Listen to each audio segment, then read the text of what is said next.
जहाँ तक पता लगा कि चमार रेजिमेंट को लेकर के जो है यहाँ रखी गई, तो क्या है ये और क्या मुद्दा है ये? सर, चमार रेजिमेंट मैं आपको बताना चाहती हूँ कि 1942-43 में इसका गठन हुआ था और 1946 में ब्रिटिश गवर्नमेंट के द्वारा इसको भंग कर दिया गया था। और भंग इसलिए किया गया था क्योंकि ब्रिटिश गवर्नमेंट के ये आदेश थे कि जिस समय हमारा देश आज़ादी के लिए लड़ रहा था, आज़ाद हिंद फौज से लड़ने की कंडीशन ब्रिटिश गवर्नमेंट के द्वारा रखी गई कि आप आज़ाद हिंद फौज के साथ लड़िए। लेकिन हमारे सैनिकों ने इस बात के लिए मना कर दिया कि हम आज़ाद हिंद फौज के साथ नहीं लड़ेंगे, क्योंकि वो हमारे सैनिक हैं, हमारे देश को आज़ाद करने के लिए लड़ रहे हैं। जिसके चलते ब्रिटिश गवर्नमेंट ने उसको बंद कर दिया, मतलब भंग कर दिया। और उस भंग का नतीजा ये था कि कुछ लोगों को मौत के घाट उतार दिया गया, कुछ को जेल में बंद कर दिया गया और कुछ लोग वहाँ से फरार हो गए। जो लोग वहां से बचकर अपने घर पहुंचे, कुछ लोग जो जेल में बंद थे, जब देश आजाद हुआ उसके बाद जब वो बाहर निकले तो उन लोगों ने अपने लोगों को आकर बताया कि हमारे साथ क्या हुआ। इसी बीच हमारे बीच में एक हमारे जीवित योद्धा जो आज की डेट में भी जीवित हैं, चौधरी संतराम जी, जो 109 वर्ष के हैं, वो इस स्मारक की अनावरण करने के लिए हावड़ी में पहुंच रहे हैं। ये कहाँ के हैं? ये हिमाचल से हैं और इनका नाम संतराम जी है। 109 साल इस समय इनकी उम्र है। हिमाचल में कहाँ से है? गोंदल गांव है इनका, गोंदल। तो इतने लंबे समय बाद रेजिमेंट बनाने की क्या जरूरत पड़ी? ये जरूरत नहीं है, हम यहाँ कोई रेजिमेंट नहीं बना रहे हैं। हम केवल वो इतिहास जो राजनीतिक पार्टियों ने या उस समय के लोगों ने दबा दिया, उसको उससे अपने लोगों को अवगत कराना चाहते हैं। बना नहीं रहे हैं। बनाने का तो अधिकार अगर किसी के पास है या बनाने की जिम्मेवारी, जरूरत अगर किसी को है तो वो सरकार को है। हम सरकार को ये चेताना चाहते हैं कि हम उस समय भी देश के लिए लड़े थे, हम उस समय भी देश के साथ शामिल थे। जो लोग चमार रेजिमेंट से भाग कर आए थे वो लोग बाद में आजाद हिंद फौज में भर्ती हो गए थे। उन लोगों ने देश को आजाद कराने में अपनी भूमिका निभाई, लेकिन सरकार इस बात को देख अनजान कर रही है। उन लोगों को यहाँ तक कि पेंशन तक की भी सुविधा नहीं दी गई। तो पहले स्थान दूसरा तय किया गया था, लेकिन अब बाद में चेंज करना पड़ा है किसी कारणवश। एक छोटा सा मैं आपको ब्रीफ देना चाहती हूँ कि गांव बीड़ फार्म में हमें जगह दान में मिली थी, लेकिन दान का एक प्रोसेस है कि जब तक वो नाम ट्रांसफर नहीं होता वहाँ पर निर्माण कार्य नहीं हो सकता।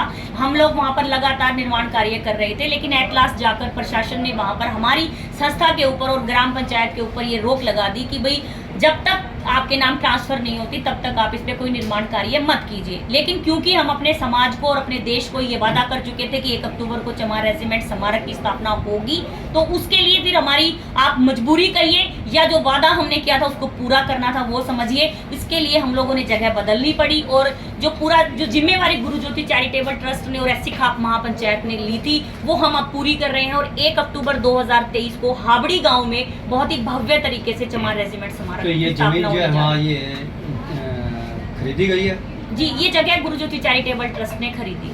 तो ये किससे संबंधित है ये ट्रस्ट? सोशल एक्टिविस्ट है, एक सोशल एक्टिविटी करती है ट्रस्ट, तो चाहे कोई भी हो वो सारे काम करती है।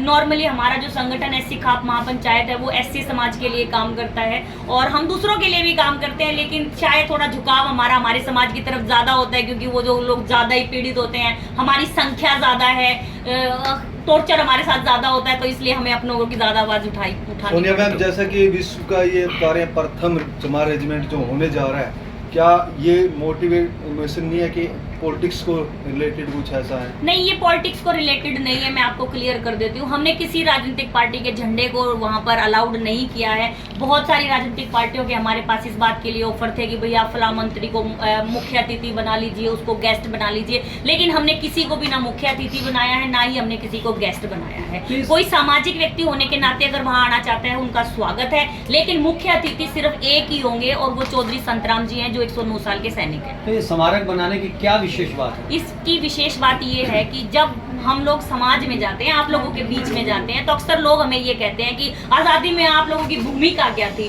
हमें पता नहीं था और हम वहाँ पर चुप रहते थे, लेकिन अब हमें पता है कि हमारी भूमिका क्या है और ये भूमिका हमें बताने के लिए वो व्यक्ति सामने आ रहा है जिसकी उम्र आज 109 साल है। तो ये स्मारक जो है कितने गज या कितनी भूमि के अंदर बनाया जाए? ये जो स्मारक अभी जो गुरु ज्योति चैरिटेबल ट्रस्ट ने जगह ली है वो 246 गज जगह ली है और उसके आसपास की सारी जगह खाली है अभी फिलहाल, और उसके धीरे धीरे हम लोग प्रयास करेंगे कि हम और ज़्यादा जगह ले लें। लेकिन फिलहाल जो वहाँ पर जो स्मारक बन रहा है वो बहुत सुंदर है। फोटोज वैसे तो आप लोगों के बीच में पहले से ही वायरल है, लेकिन अगर अभी भी आपको चाहिए तो हम जरूर तो ये स्मारक की जो जमीन है वो ट्रस्ट आपको प्रोवाइड करवा रहे हैं? ट्रस्ट प्रोवाइड नहीं, ट्रस्ट के हम सब मेंबर हैं और हम सब लोगों ने मिलकर वो जगह खरीदी है।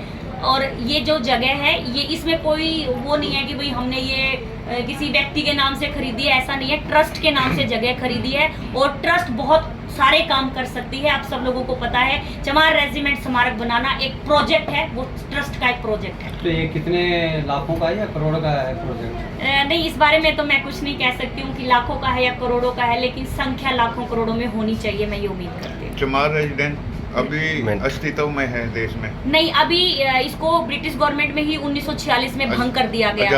आजादी से पहले ही भंग कर दिया गया था। और जो चमार रेजिमेंट के सैनिक जो वहां से निकाले गए थे या जो भंग हो गए थे, वो लोग बाद में आजाद हिंद फौज में भर्ती हुए थे और उन लोगों ने फिर देश को आजाद कराने की लड़ाई लड़ी थी। और ये इन सब के हमारे पास तथ्य भी हैं, जो हम वहाँ पर उस दिन टेम्परेरी म्यूजियम और आने वाले सालों में आपको परमानेंट म्यूजियम के माध्यम से हम दिखाएंगे। तो आपके कहने का भाव ये हुआ कि स्मारक के माध्यम से जो है आप चमार जो बिरादरी है ये कहेंगे, तो उसके अंदर उसका जो इतिहास है वो युवाओं के अंदर पुनर्जीवित, तो शायद यही आपका भाव है? नहीं, एक चीज़ तो मैं आपको ये बता दूं कि जो एससी समाज है उसमें चमार एक जाति है, लेकिन जो चमार रेजिमेंट बनी थी उसमें वाल्मीकि, धानक, खटीक और भी कई जातियों के लोग सम्मिलित थे। लेकिन क्योंकि चमार जाति की संख्या ज़्यादा थी, इसलिए उसका नाम चमार रेजिमेंट लिखा गया था। इस पूरे प्रोग्राम में उस दिन वहाँ पर वाल्मीकि सैनिक भी आएंगे, जो कि चमार रेजिमेंट के एक अभूतपूर्व हिस्सा रहे हैं। तो ये एक सिर्फ एक हुमर फैलाया गया कि भाई चमार रेजिमेंट है, सिर्फ चमार जाति से संबंधित है, ऐसा नहीं है। उस दिन वहाँ पर कुछ हमारे पूर्व सैनिक जो 1965, 70 और कारगिल के जो हमारे सेवानिवृत्त जो सैनिक रहे हैं वो भी वहाँ पर पहुँचेंगे और वो वहाँ पर चौधरी संतराम जी को सलामी भी देंगे। क्या दोबारा भी आप चाहते हैं देश में रेजिमेंट?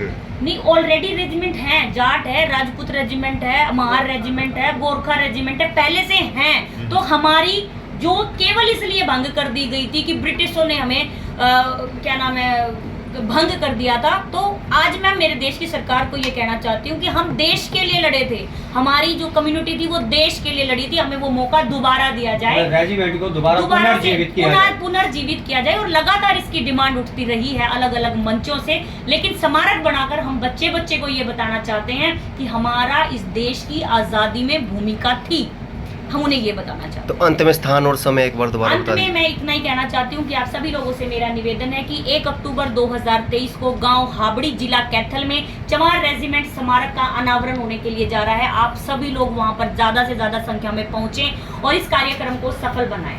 धन्यवाद।